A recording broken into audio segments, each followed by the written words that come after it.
नमस्कार। पॉलिटिक्स में आप सबों का स्वागत है। और आज हम पॉलिटिक्स में तेजस्वी की उस पॉलिटिक्स की चर्चा करने जा रहे हैं जिस पॉलिटिक्स के सहारे वो जमीनी हकीकत के विपरीत जाकर भूमियार और यादव को एक मंच पर लाने की बड़ी कोशिश की। और उस कोशिश के सहारे जिस तरीके से कुशवाहा और यादव वो भी जमीनी धरातल के मिजाज के विपरीत लोकसभा चुनाव में उन्होंने एक मंच पर लाकर चित्तौड़गढ़ को ध्वस्त करने में या चित्तौड़गढ़ के उस आंकड़ों को या उस रिकॉर्ड को तोड़ने में कामयाब हुए थे जिसमें आज तक चित्तौड़गढ़ मतलब औरंगाबाद कॉन्स्टिट्यूंसी से राजपूत छोड़कर दूसरा कोई सांसद नहीं बना था।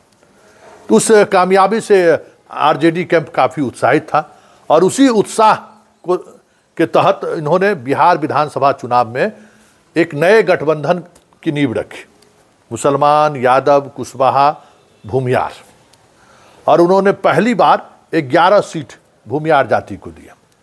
और भूमियार के जो भी बड़े घराने हैं या जिनका एक अलग मिजाज की पहचान रही है उन तमाम लोगों को इन्होंने को टिकट भी दिया।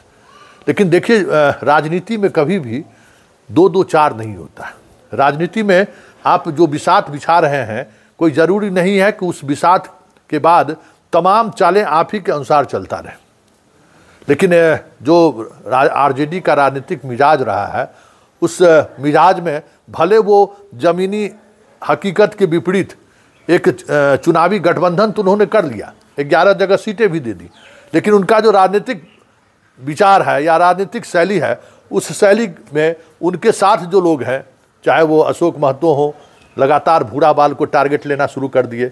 दुलारचंद यादव अनंत सिंह के निजी जिंदगी पर प्रतिक्रिया देना शुरू कर दिया। तो ये और इस वजह से दोनों समाज के बीच तनाव बढ़ने लगा। कांग्रेस के भूमियार प्रत्याशी से टिकट लेकर अशोक महतो की पत्नी को टिकट तेजस्वी ने दे दिया। तो ये सारी चीज़ें ज़मीन के स्तर पर चल ही रहा था और इस वजह से तनाव उत्पन्न हो रहा था। तो इस दौर में तेजस्वी को जो हस्तक्षेप करना चाहिए था इस गठबंधन की मजबूती के लिए, वो हस्तक्षेप नहीं हो सका। और फिर जो मोकामा में घटना घटी वो सबके सामने है। लेकिन मोकामा की इस घटना के बाद जिन 11 सीटों पर भूमियार आरजेडी की तरफ से चुनाव लड़ रहे हैं, ये तो तय हो गया कि न उनके साथ यादव खड़ा है और ना ही भूमियार। ऐसे में वो प्रयोग भूमियार और यादव को एक मंच पर लाने का जो प्रयोग तेजस्वी ने किया उसकी हवा पहले चरण में ही निकलती हुई दिख रही है।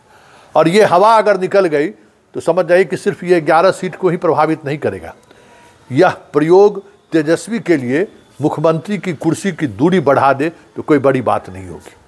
क्योंकि इस घटना के बाद यादव का यंगस्टर भी आक्रोशित है और इस घटना के बाद भूमियारों का यंगस्टर भी आक्रोशित है। सोशल पेज पर देख लीजिए किस तरीके से वार चल रहा है। और इससे इतर जो सबसे महत्वपूर्ण बात है कि चुनाव आयोग को जो कार्रवाई करनी चाहिए थी या चुनाव आयोग जिस तरीके से चुप्पी साधे हुए हैं उस वजह से लोगों में गुस्सा भड़क रहा है। और उस गुस्सा की वजह से दोनों समाज में सोशल मीडिया पर गाली गलौज की भाषा का इस्तेमाल होना शुरू हो ही गया है कि तेज हो गया है। ज़मीन पर भी तनाव लगातार बढ़ता जा रहा है। कल जिस तरीके से 47 की आवाज़ मतलब सब यात्रा के दौरान गूंजता रहा, ये संकेत है कि पूरे बिहार में अब बहुत मुश्किल होगा शांतिपूर्ण और निष्पक्ष चुनाव कराना, क्योंकि ये टकराव बढ़ेगा आने वाले समय में। और जैसे जैसे टकराव बढ़ेगा वैसे वैसे खास करके आरजेडी के जो भूमियार उम्मीदवार हैं उनको नुकसान बढ़ता चला जाएगा। ऐसे में तमाम जो राहुल की स्थिति खराब हो गई है। जो 2 दिन पहले राहुल की स्थिति थी, भूमियार और यादव की एकता, अब वो बिखरता हुआ दिख रहा है। मुन्ना शुक्ला की बेटी जो एक कह सकते कि इमोशनल कार्ड के सहारे भूमियार समाज को जोड़ने में वो कामयाब हुई थी, लेकिन अनंत सिंह के साथ जो कुछ भी हो रहा है, जो घटनाएं घटी, यहाँ के यादव और भूमियार अब एक साथ बैठने को तैयार नहीं है। एक साथ बैठ रहे हैं तो एक दूसरे पर शक की निगाह से देख रहे हैं। बोगो सिंह की जो जीत सुनिश्चित मानी जाती थी वहाँ चीज़ें बदलनी शुरू हो गई है। तो ये सिर्फ अब जो भी उम्मीदवार हैं वो तय मानिए कि वहाँ का समीकरण बदलना शुरू हो गया है। और अब इसका असर मध्य बिहार में भी देखने को मिलेगा। जो कोशिश हुई थी, मतलब नारा दिया गया ना भूमियार के को लेकर एक माहौल बनाने की कोशिश हुई ना कि दुलार चंद यादव किसके लिए शहीद हुआ, उसको शहीद का दर्जा दी जा रही है ना सोशल मीडिया पर कि धानुक के लिए दुलार चंद यादव शहीद हुआ। उसका मतलब क्या है, इस नैरेटिव को क्यों चलाया जा रहा है? ताकि धानुक और यादव एक मंच पर आ जाए, और जैसे ही धानुक और यादव एक मंच पर आ गए खेला हो जाएगा। सर समझिए पटना से लेके मुंगेर तक पूरा परिणाम बदल जाएगा। ये कोशिश चल रहा है। आज तेजस्वी भी जा रहे हैं, राबड़ी देवी भी गई थी, कई तरह की खबरें आ रही है।